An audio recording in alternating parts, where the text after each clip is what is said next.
Breaking news alert, Memphis police looking for 8 people connected to a shooting that injured 2 people, 1 woman, an innocent bystander. Neighbors say that woman was hit while inside her home when a bullet went through her window.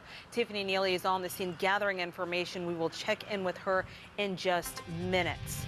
But first, it is a first alert weather day across the Mid-South. Rain is expected to move out in the next few hours. And for the exact timing on when the rain will be gone and your weekend weather, let's check in with Chief Meteorologist Ron Childers. Ron? Joe and Kanji, things looking much better for the weekend, but right now we're still dealing with rainfall. Now, the heaviest concentration has been wrapping around a low pressure center that's just kind of swirling around the coverage area. Heavier showers across parts of northern Mississippi, and these are moving off to the north and to the northeast along with that. Got some heavy rain around Clarksdale, Marks, Mississippi, even just to the east of Oxford. All this activity moving in this direction. You get around West Tennessee, this activity coming around this direction, moving to the north, but dissipating. And showers back into eastern Arkansas, they're pushing to the southeast. Now, we got a little rain down in the southern part of the city, but as we get on into the evening hours, we're going to see that dissipate considerably. Heaviest rain's been to our north and to our southwest, but it's all about to come to an end.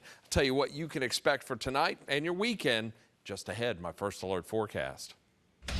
And now back to the double shooting in North Memphis. Police are searching for 8 people connected to this shooting who left an innocent bystander blocks away from the original crime scene in the hospital.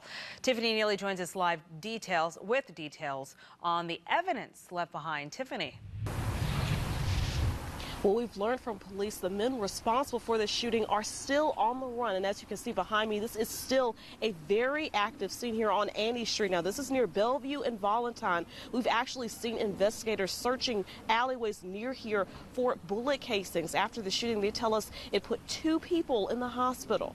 Now, just take a look at this video. This is a close-up of 8 shell casings officers were investigating. We've also learned from investigators they received the initial call around 1:45 this afternoon about a shooting on nearby Montgomery. When they didn't find a victim, they received another call shortly after to a shooting here on Annie and found 1 woman shot. We found out from police that one was not involved and a bullet actually flew through her window, hitting her inside her home. Police tell us a man did show up to Regional 1 Health with a gunshot wound. We're still working to learn exactly where he was shot, but police believe he was likely shot during the first shooting on Montgomery. Now, officers say they're looking for 8 men, 4 in a small silver SUV, the other 4 in a white 4-door sedan. If you have any information, please contact Memphis Police. For now, reporting live, Tiffany Neely, WMC Action News 5.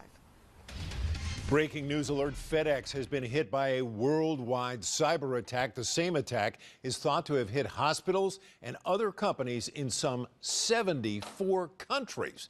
Memphis-based FedEx says it is taking steps now to recover from the attack on some of its Windows-based information technology systems. FedEx has not said if the attack is impacting shipments. The attack has apparently been locked by a program that demands payment in an online currency called Bitcoin. FedEx, Shelby County's largest employer, released a statement saying in part, quote, "We are implementing remediation steps as quickly as possible. We regret any inconvenience to our customers." Breaking news alert, Attorney General Jeff Sessions has called out Memphis while discussing a plan to cut back on crime. Sessions is directing federal prosecutors to pursue the most serious charges possible against criminals, a reversal of Obama-era policies. Today, he explained a tougher approach is necessary for public safety, citing the country's opioid addiction and rising murder rates.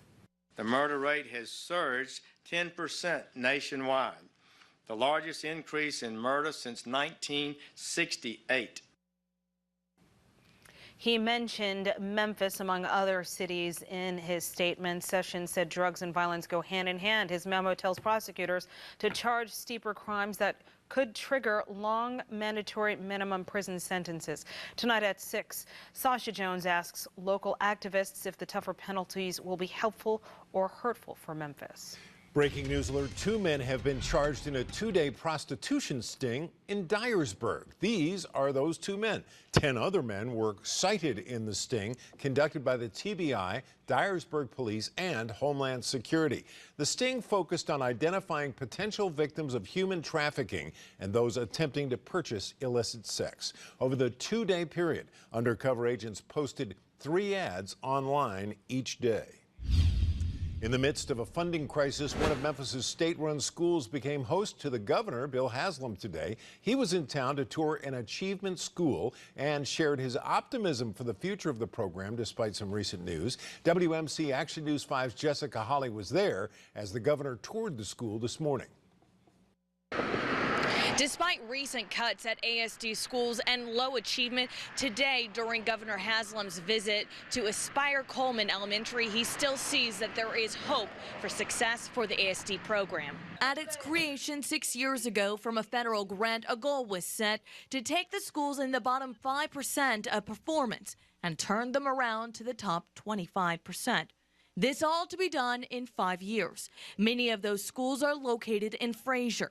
Recent budget cuts to the program worry parents about ASD's future if the program can continue with less funding. Oh, trust me, the governor knows about my concerns.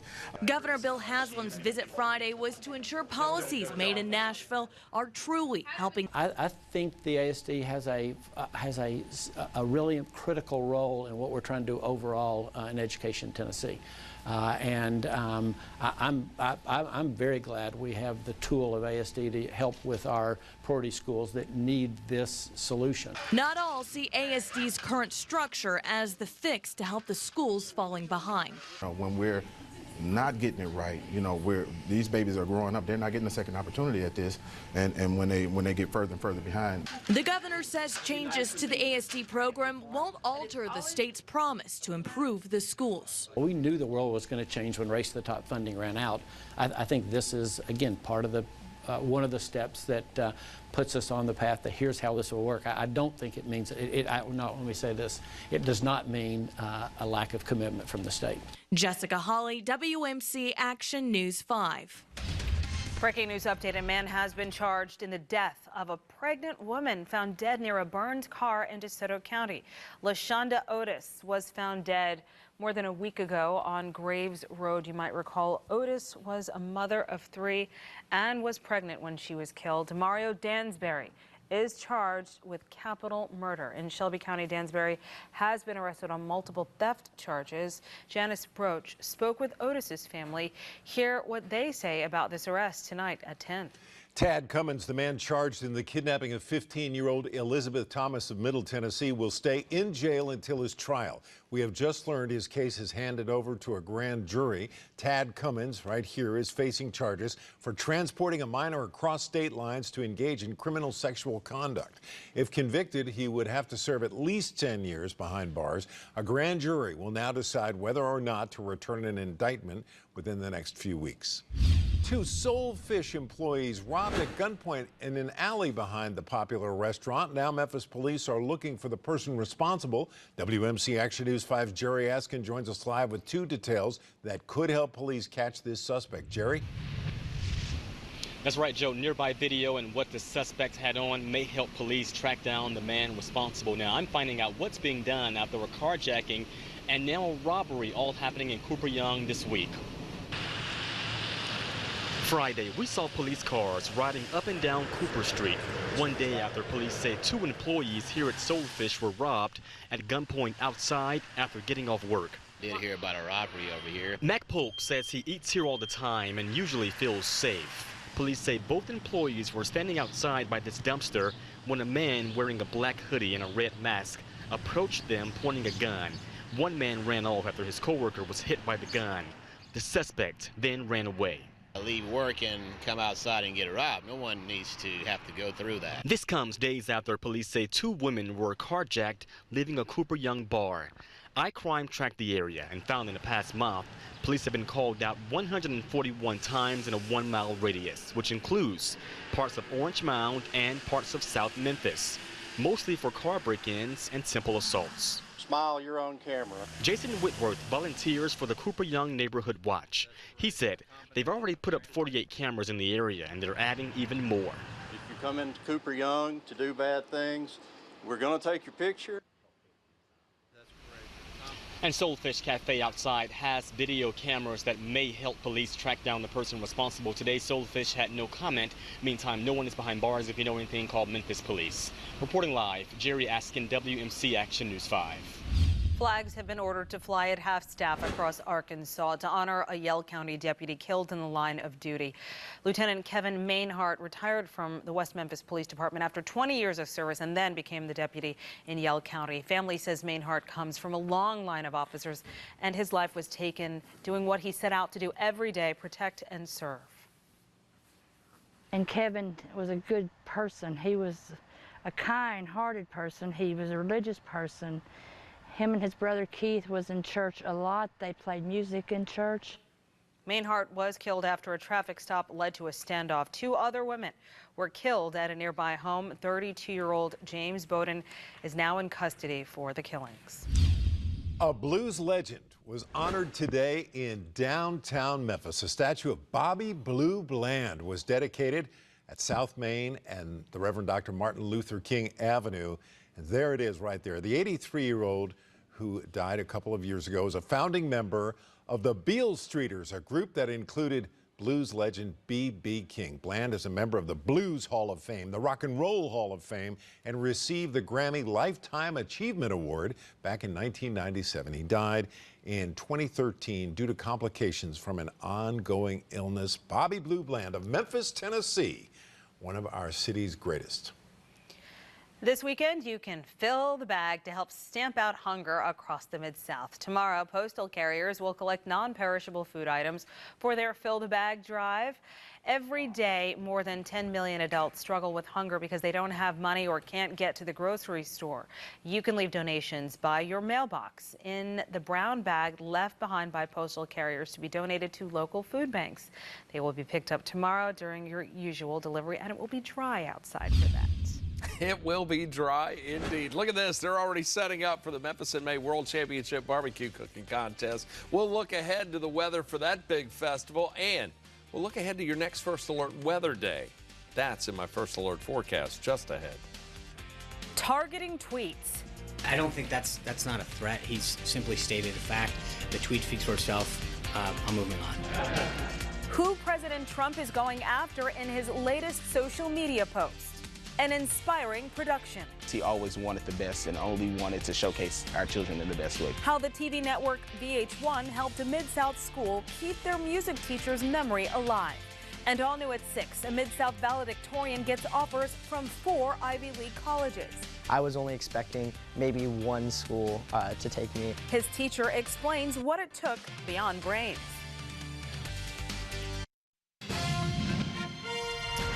President Donald J. Trump has issued a series of tweets today going after his former FBI director, James Comey, and the press. This comes as more questions than answers arise about Comey's dismissal. The president publicly threatened Comey, with whom he fired earlier this week, tweeting, "James Comey better hope that there are no tapes of our conversations before he starts leaking to the press!"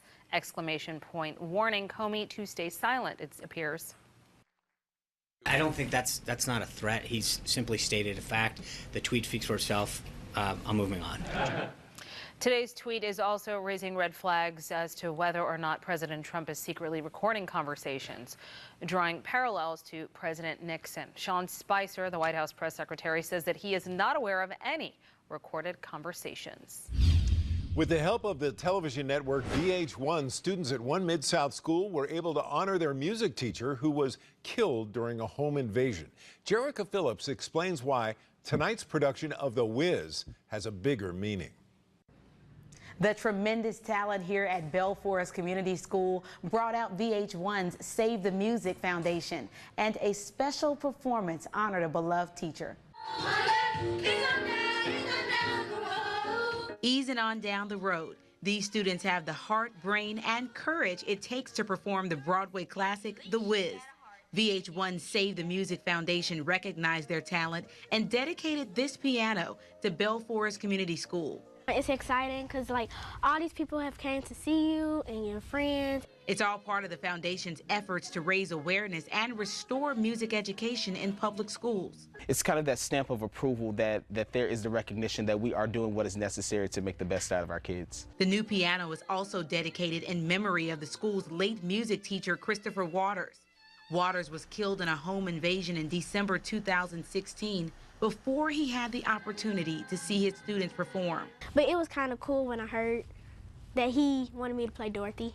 Students and teachers say Waters' legacy and love for music will forever keep him close to their hearts. It's definitely his dream because he always wanted the best and only wanted to showcase our children in the best way possible. He's taught me so much. He's taught me to be a better person. He's taught me how to handle myself as a young lady, and I just thank him for that. In Hickory Hill, Jerica Phillips, WMC Action News 5. Now you can support these students tonight as they put on their performance of The Wiz. The show starts at 6 o'clock, so in about 40 minutes or so, at the Bell Forest Community School on Ridgeway Road. Tickets are being sold right at the door. So much going on tonight, and you know what? The Memphis Redbirds play tonight, and the Navy Leapfrogs are coming in. They're going to skydive into AutoZone Park. Now, there's a 40% chance for showers at the first pitch.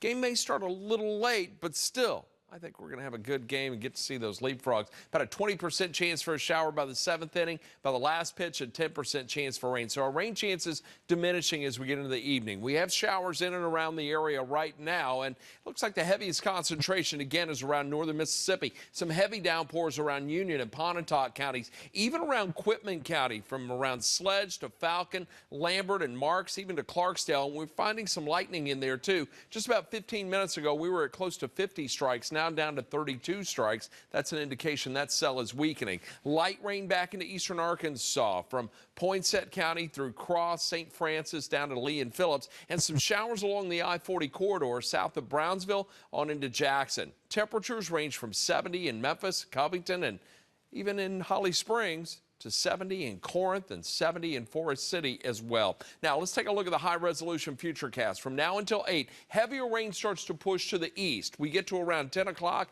I think just about all of it's gone, maybe a few lingering showers to our south and east, and we'll see some rapid clearing behind that as we get to around midnight. So here's what we're tracking. Rain ends tonight. Then we got a great spring weekend coming, and we're going to be warming up next week. As a matter of fact, temperatures make their way back into the mid and even upper 80s by Tuesday, coming close to 90. Right now it's cloudy outside in Olive Branch, but dry conditions there. Good news, a little break from the rainfall. We may see a few more evening showers. We're going to keep a 30% chance overall, 58 our low, with a clearing sky tonight. And we check out Futurecast from 8 in the morning till about 2 in the afternoon Saturday. Look at that, sunshine, mid-70s. We get to around 7 o'clock. We're back in the low to mid-70s. A nice, mild, mostly clear night, and it's going to be nice and mild for tomorrow night as well. Highs tomorrow, they're going to be in the upper range of the 70s, 78 to 77 for much of West Tennessee. Northern Mississippi, you're going to be right around 76 to 77, and we'll find temperatures in the mid to upper 70s in eastern Arkansas and the Boot Heel. We're going to hit 78 in Memphis, mostly sunny and north wind at 5 to 10. Plenty of sunshine through the day, 73 at noon, 76 at 3, 77 at 5, and a nice evening if you're going to get out and about. And that 7-day forecast looks great. Mother's Day is going to be lovely. Sunshine and 82. There's that 86 and sunny Monday, 88 Tuesday. Our next First Alert Weather Day comes in here Thursday in the form of scattered rain and thunderstorms. We'll keep a close eye on that. Friday looking good. The barbecue kicking off next week. But first, let's talk about Bartlett and the running of the Rams. This is happening tonight, rain or shine. I just got off the phone with the race director. This is Oak Elementary School, 3573 Oak Road in Bartlett. They are going to go tonight. The track club is out there, the Memphis Runners Track Club. And I'm going to hand out the awards when it's all over. Good weather for it, too, Joe. All right, that'll be in the gym. New and next at 6, knocking out Parkinson's. The science behind a medical breakthrough that doesn't require any doctors. Plus, is the future of Germantown Trader Joe's in jeopardy? Say it isn't so. New details from a real estate agent involved in this project, including why she's still confident it could happen. Opa! a great weekend for Greek food and Blue Angels. First, 5 great things that happened in the Mid-South this week. MPD Lieutenant Andre Pruitt joined LAPD officers biking across the country to our nation's capital for Police Memorial Week. Memphis Opportunity Scholarship Trust honored 16 graduating seniors from 10 private schools who received need-based scholarships since elementary school. Honolulu Theater founder Ekendayo Bandele, chosen as a fellow in the DeVos Institute of Arts Management, one of only 19 from 9 countries who will train in the Arts Administration program in D.C. Rodney Smith Jr. brought his Raising Men Lawn Care service to town, asking area youth in the Mid-South and the world to accept his 50-yard challenge. Smith is mowing the yards of vulnerable people across 50 states in 50 days. Ray Wynn, St. Benedict at Auburndale's valedictorian, got the scholarships from the Air Force and Naval Academies, was accepted to 5 Ivy League schools, with plans to attend MIT on an ROTC scholarship. Find more details on all of these stories at WMCActionNews5.com. Kim Clark, WMC Action News 5. Happy Mother's Day.